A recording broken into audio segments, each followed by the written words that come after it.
In the year 1444, the world balanced on the edge of a blade that would determine whether Christian Europe survived or vanished entirely beneath the crescent banner of Ottoman conquest. The Ottoman Empire had become an apocalypse given military form. Sultan Murad II commanded armies that had never tasted permanent defeat. His forces had consumed Byzantine territories like fire-consuming parchment. They had shattered Balkan kingdoms. They had turned the Danube River into a graveyard for every army foolish enough to believe walls or numbers could stop their advance. The Sultan did not negotiate terms. He did not accept tribute. He erased nations from existence and replaced them with absolute submission. So, before you get comfortable, take a moment, like the video, and subscribe, but only if you genuinely enjoy what I do here. And let me know in the comments where you're tuning in from and what time it is for you. It's always fascinating to see who's joining us from around the world. Now, let's ease into today's history journey together. To the west, Christian Europe existed as a collection of fractured kingdoms, too consumed by internal wars to recognize the empire approaching their borders. The Holy Roman Empire battled itself over succession. France and England tore each other apart in endless dynastic conflict. The Italian city-states murdered each other over trade monopolies. And the Church, which should have united Christendom, had splintered into competing factions that despised each other more than they feared the Ottoman tide. Between these two incompatible worlds stood a thin line of fortified cities along the Danube frontier. If these cities fell, nothing would stop the Ottoman advance into the heart of Europe. Vienna would burn. Rome would fall. 1,000 years of Christian civilization would dissolve into conquest and conversion.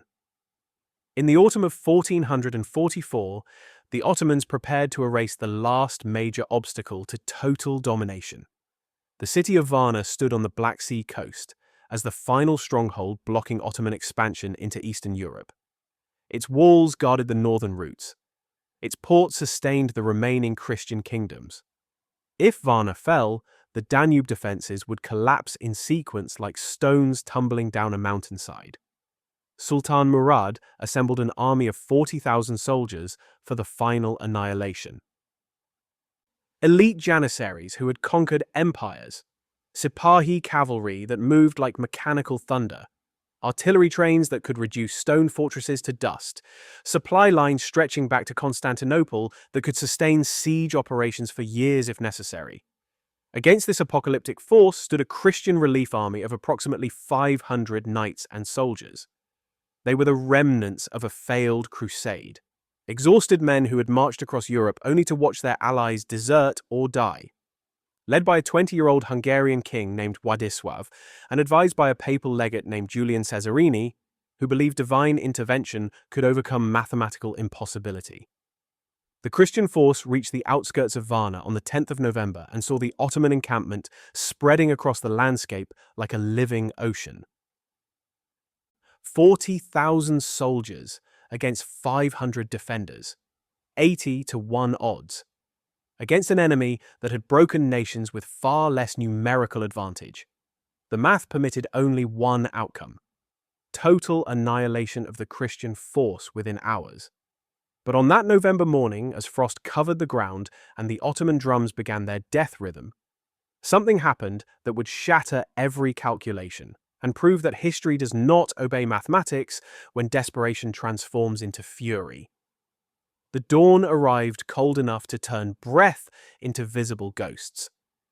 King Władysław stood with his 500 knights on a low ridge overlooking the valley where the Ottoman army had assembled in formations so vast they seemed to merge with the horizon itself. The young king had not slept. His armor felt heavier than it had when the crusade began months earlier. He was 20 years old and commanded forces so pathetically outnumbered that tactical planning became an exercise in choosing how to die rather than how to win. Beside him stood Julian Cesarini, the papal legate whose fervent conviction had sustained this doomed expedition across half of Europe. Cesarini clutched a fragment of the True Cross and spoke in rapid Latin prayers that streamed into the freezing air like incantations against mathematical reality. "We should withdraw," one of the Hungarian commanders said quietly. "We can retreat to the fortified positions near the coast. Preserve the army for what?" Władysław interrupted. His voice carried the hollowness of someone who had already accepted death. "If we retreat, Varna falls today. The Danube fortresses fall within weeks. By spring, the Ottomans will be burning villages in Austria. There is no preserving this army because there is no future in which we survive by running." He turned to face the 500 knights arrayed behind him. They were the accumulated failures of a crusade that had promised to save Christendom and had instead demonstrated its complete inability to unify against existential threat. Polish knights who despised the Hungarians. Wallachian mercenaries who fought only for payment that would never arrive.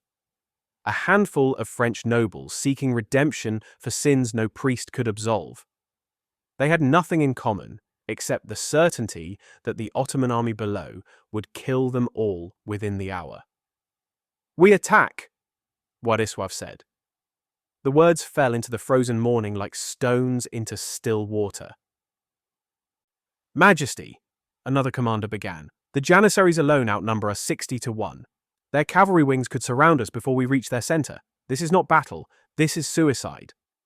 "Then we die facing the enemy instead of running from him," Władysław said. "But we do not die alone.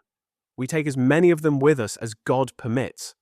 And we die in a manner that makes the survivors remember that 500 Christians stood against 40,000 and refused to kneel." He raised his sword toward the Ottoman formations. "We charge their center. We target Sultan Murad's command position. If we can reach the Sultan, if we can create enough chaos in their leadership, perhaps Varna survives long enough for reinforcements to arrive from the west." It was not strategy. It was desperation, wrapped in the language of tactics. But desperation was the only weapon they had left. The 500 knights formed into a wedge formation designed for maximum penetration into enemy lines. Heavy cavalry at the front, lighter horsemen on the flanks. A formation built to punch through defensive positions and create havoc in rear areas. It had never been used against odds of 80 to 1. Across the valley, the Ottoman army watched the tiny Christian force with the casual interest of lions observing a wounded rabbit. Sultan Murad sat beneath silk canopies surrounded by his personal guard. His commanders pointed at the pathetic enemy formation and laughed. The Janissaries readied their weapons with the methodical calm of professionals preparing to complete a task they had performed hundreds of times before. No one in the Ottoman command believed the Christians would actually attack. It was tactically insane, mathematically impossible. The Crusaders would either surrender or retreat. Those were the only rational options, which is why no one was prepared when Władysław lowered his sword and the 500 knights charged directly into the center of 40,000 soldiers. The sound began as thunder generated by 500 horses accelerating into full gallop.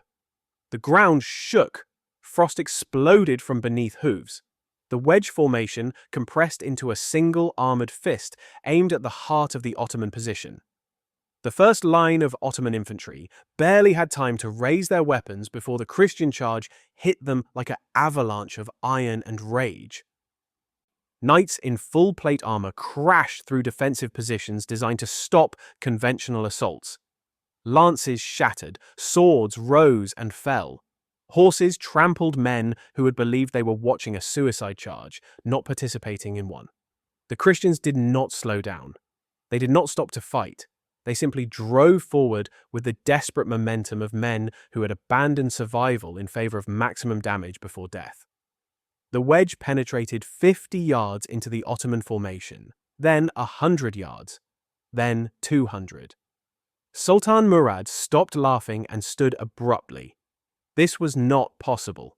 500 men could not break through disciplined Janissary formations. The mathematics forbade it. But mathematics had not accounted for the weaponization of absolute desperation. The Christian charge carved through the Ottoman center like a blade through cloth that had believed itself to be armor. Władysław rode at the very point of the wedge, his sword rising and falling in mechanical rhythm. Men died before him. Horses screamed. Blood turned the frost-covered ground into crimson mud. And still the 500 drove forward, pushing deeper into impossible numbers, sustained by nothing except the momentum of their own disregard for survival. The Ottoman centre collapsed inward like a lung punctured by steel. What should have been a brief and bloody annihilation of 500 suicidal Crusaders had transformed into something the Ottoman commanders could not immediately comprehend. The Christian wedge had penetrated 400 yards into their formation, 400 yards of shattered infantry positions, trampled Janissaries, and chaos spreading through units that had never experienced disorder in their entire military careers. Sultan Murad watched from his command position as the impossible mathematics continued. His personal guard tightened around him. Officers shouted contradictory orders. The disciplined geometry of the Ottoman battle line began to fracture as units on the flanks turned inward to respond to the penetration, colliding with other units trying to maintain forward positions. The 500 Crusaders had become a dagger lodged in the throat of an army, and the army was choking on its own size. Władysław could see the Sultan's banners now. 200 yards ahead, through the mass of soldiers trying desperately to close the gap the charge had torn open. His sword arm burned with exhaustion. His horse was bleeding from a dozen wounds but continued forward through sheer momentum and training. Around him, knights were falling. A Polish nobleman took an arrow through the throat and toppled sideways. A Hungarian commander's horse collapsed, and he disappeared beneath the press of Ottoman infantry. But the charge had not stopped. Could not stop. Because stopping meant immediate encirclement and death. The only survival lay in forward momentum sustained until every man was dead or the Sultan fell. Julian Cesarini rode 3 horses behind the king, still clutching the fragment of the true cross, screaming prayers that had transformed from supplication into something closer to battle cries. He had promised these men that God would provide miracle. Now he rode through carnage so absolute it felt like divine intervention rendered in blood and broken bodies. The Ottoman cavalry wings finally completed their encirclement maneuver. Sipahi horsemen, the elite mounted warriors who had shattered Hungarian armies at Kosovo, swept in from both flanks to crush the Christian penetration. Thousands of horsemen moving in coordinated waves designed to surround and annihilate. But the geography of the valley worked against perfect execution. The flanking cavalry had to navigate through their own disrupted infantry formations. They collided with Janissary units trying to reposition. Horses stumbled over the debris field the Christian charge had created. What should have been a clean pincer movement became a confused scramble through friendly forces. And in those crucial seconds of delay, Władysław reached Sultan Murad's position. The Sultan's personal guard numbered 300 Janissaries, elite warriors selected for absolute loyalty and supernatural combat skill. They formed a living wall of shields and scimitars between the charging Christians and their Sultan. The remaining Crusaders, now fewer than 200 men, crashed into this wall with the last reserves of their momentum. The collision produced a sound like the world breaking. Steel on steel. Screams. The wet crunch of bodies crushed between armored horses and immovable infantry positions. Władysław's lance shattered against a Janissary shield. He drew his sword and began hacking at the wall of men separating him from Murad, inches from the Sultan, separated by 300 of the finest warriors the Ottoman Empire could produce. Time compressed into individual heartbeats. A Janissary blade found the gap in a Polish knight's armor and opened his side.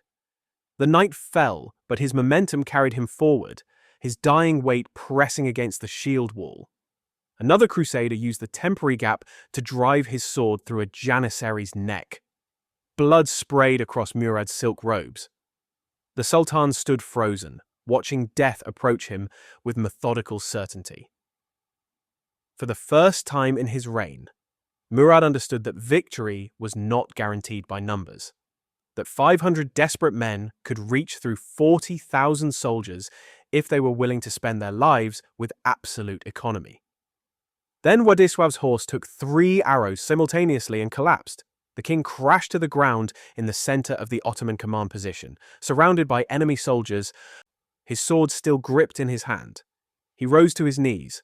Blood ran from a cut across his forehead, turning his vision red. Ottoman soldiers converged from every direction. A Janissary scimitar swung toward his exposed neck. Julian Cesarini threw himself between the blade and the king. The sword took the legate across the shoulder, nearly severing his arm. He fell across Władysław, still clutching the fragment of the true cross, his prayers finally silenced. The remaining Crusaders, perhaps 70 men still mounted, realized their king had fallen.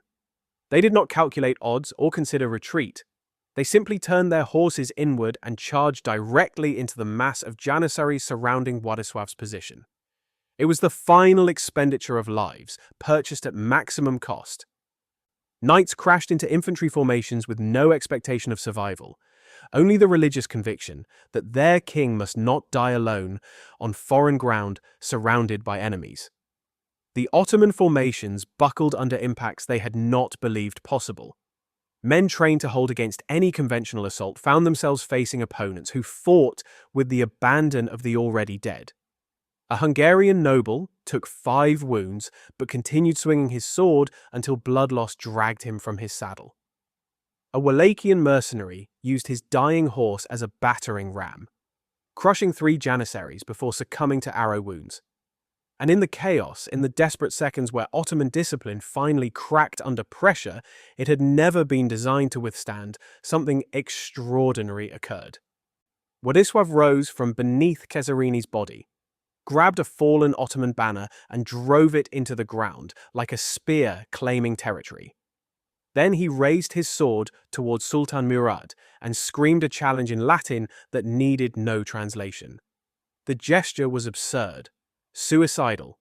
A 20-year-old king standing alone in the center of 40,000 enemies, drenched in blood, challenging the most powerful sultan in the world to single combat. But the gesture changed everything, because it forced Sultan Murad to make a choice that would define his reign. He could order his guards to kill this arrogant child immediately, rational, safe, certain. Or he could accept the challenge and prove that Ottoman supremacy derived from more than numerical advantage. Murad stepped forward through his guards. The entire battlefield seemed to pause. 40,000 Ottoman soldiers stopped advancing to watch their sultan walk toward a lone Christian king. The surviving Crusaders, fewer than 50 now, held their positions in stunned silence. History compressed into the space between 2 men who represented incompatible visions of human order. They met in the center of trampled ground, made muddy with blood. Murad drew his scimitar. Władysław raised his crusader blade. 2 swords, 2 men, 2 civilizations balanced on the outcome of single combat that should never have occurred. They circled each other with the careful movements of exhausted fighters who understood that one mistake meant death. Murad struck first, a testing blow aimed at Władysław's weakened left side. The young king parried but nearly lost his footing on the slippery ground. Murad pressed the advantage, driving forward with combinations designed to overwhelm. Władysław gave ground. His arms burned, his vision blurred. He was fighting a man with decades more experience while wounded and exhausted from a charge that should have killed him 10 times over. But he was also fighting for the survival of every kingdom west of the Black Sea.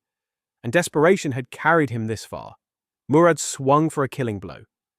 Władysław dropped beneath it, feeling the blade pass close enough to cut strands of his hair.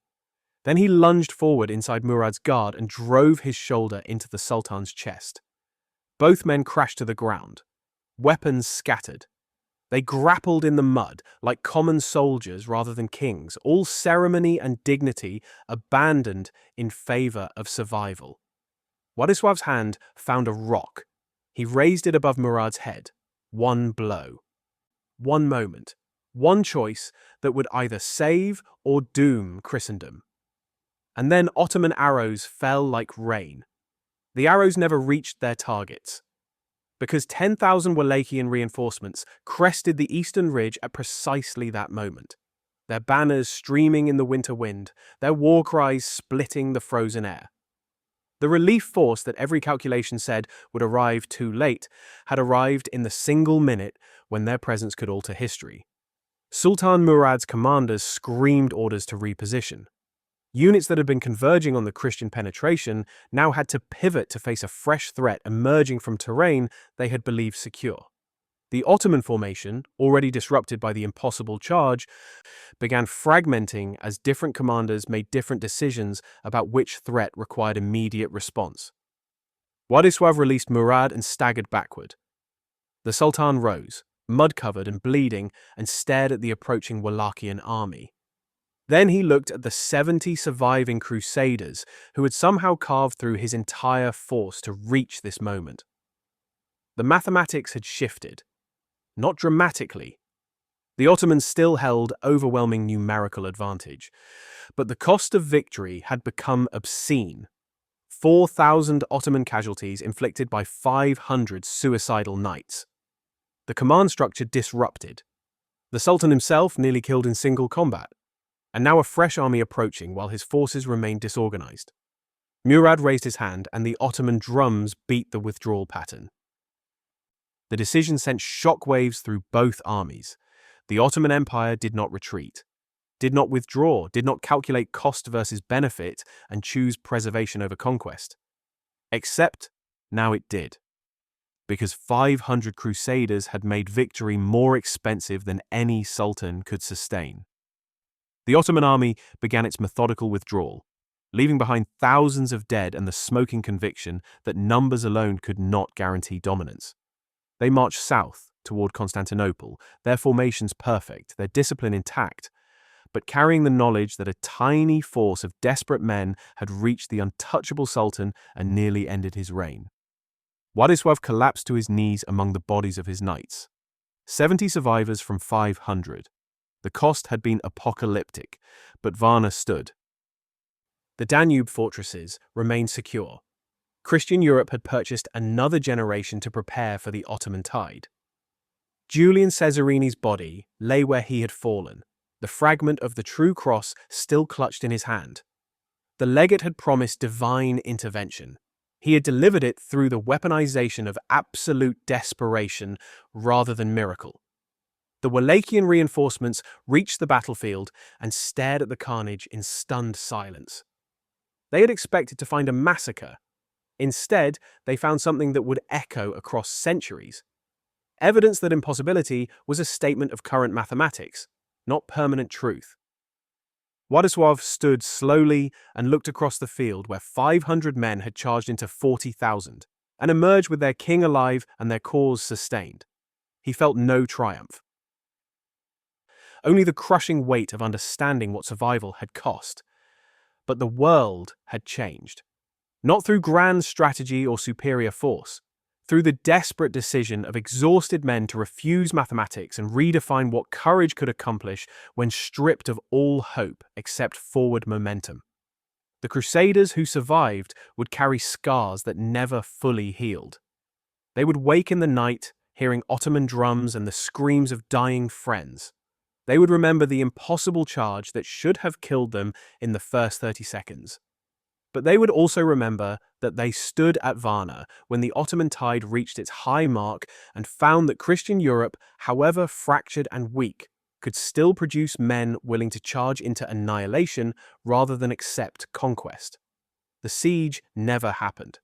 The city stood. And somewhere in the distance, Sultan Murad II looked back at the battlefield and understood that the Ottoman Empire had learned a lesson more valuable than any city. That conquest has limits measured not in walls or soldiers, but in the willingness of desperate people to become weapons themselves when history demands it. Władysław placed his hand on the blood-soaked ground and felt the pulse of something larger than kingdoms or crusades or the ambitions of empires.